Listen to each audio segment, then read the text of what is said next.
Hi BookTube, it's Missy, and today I will be doing my wrap-up for the year-a-thon read-a-thon. I read 3 full books and half of another, which basically is all the books I had on my TBR list, so I'm so excited that I got through almost all of them in the week, which was The Animal Farm from George Orwell, Jonathan Livingston Seagull by Richard Bach, and Dr. Jekyll and Mr. Hyde by Robert Louis Stevenson. I also got halfway through Dracula by Bram Stoker. I don't know why I always say his name wrong. This one was slow going at the beginning, but it is now getting really exciting, and I can't wait to finish it. So, I'm going to give you mini reviews for these 3 books because I can, since I read them. So excited. The first book that I read for the year-a-thon read-a-thon was Jonathan Livingston Seagull. This is about a seagull who becomes enlightened, and basically it's a spiritual book about going from mediocrity to perfectionism.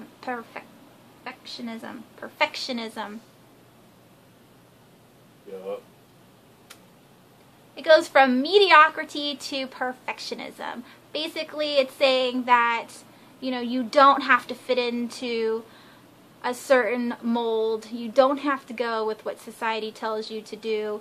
Be your own person, become enlightened, open your mind to new possibilities, and help others to love one another. So it's kind of like Buddhism and kind of like, you know, Christianity, where he comes to teach others, and it's very religious based but not, and it was a lot to take in and think about. It was a great book. I enjoyed it. There's lots of pictures in it of seagulls and more seagulls, obviously, because it's a seagull book, but I liked looking at the pictures. It helped, you know, with the story. And that is the first book. The second book that I read is Dr. Jekyll and Mr. Hyde by Robert Louis Stevenson. And this book is about a man who is bored with his rich, frivolous life and decides he wants to do something different. He mixes potions up together and makes a certain kind of drug and turns into Mr. Hyde. This was all a fluke. He wasn't expecting to turn into Mr. Hyde, but takes it in stride and enjoys himself in this different form, because with Mr. Hyde, he can do whatever he wants, because then he just takes the drug again and he is himself again. So any kind of bad things that he does, he doesn't get caught because he can just remove his disguise by taking the potion. But sadly, more and more drug has to be taken to get rid of Mr. Hyde, and eventually Mr. Hyde takes over and Dr. Jekyll is no more.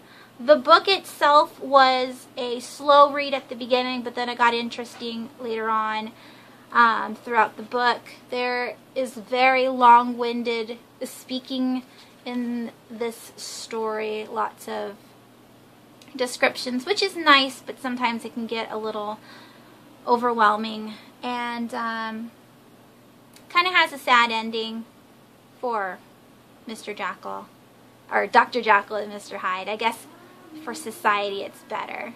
The third book that I read this week is Animal Farm by George Orwell. If you guys did not read this book in high school, I would recommend so. It made me very angry. I had lots of feels for this book. Not sad feels, angry feels. This book, it made me so angry.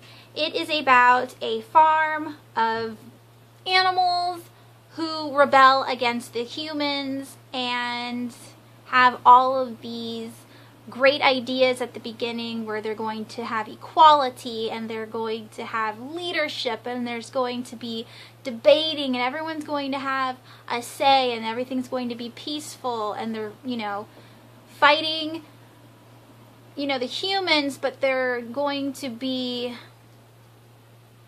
one unit as animals. So all animals are equal. No one is going to be left behind.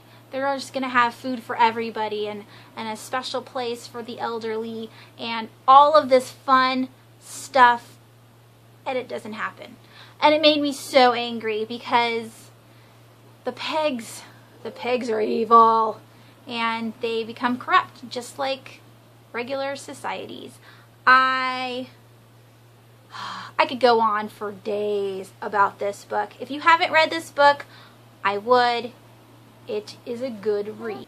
And lastly is Dracula by Bram Stoker. I only got through half of it. It was slow reading at the beginning because there was no action, and a lot of it had to do with Jonathan Hacker? I think it's Jonathan Hacker.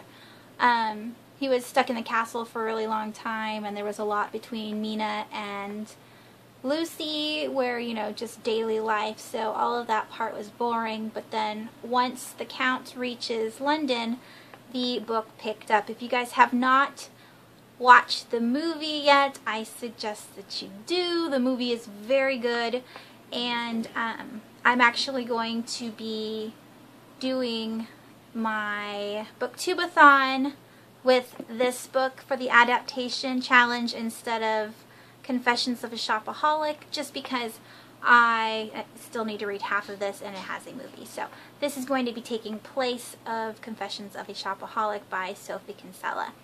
And that is the end of my wrap-up. So almost all of the TBR I got through. The skinny ones, of course, and half of the big fat Dracula one.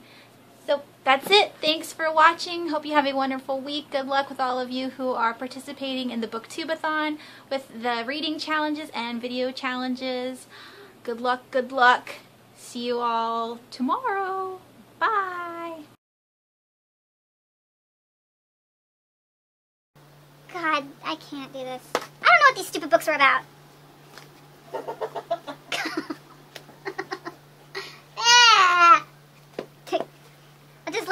I could just leave the 3. These are what I read. Look it up yourself. What did I write? I wrote such good stuff, and I can't even say it on camera. Alright. Dr. Jekyll and Mr. Hyde is about a man who decides to mess with stuff. He decides to try and invent bath salts. Bath salts. Exactly. And he eats people. Fucking crazy. Mm-hmm. Yeah, Dr. Jackhole. Dr. Jackhole?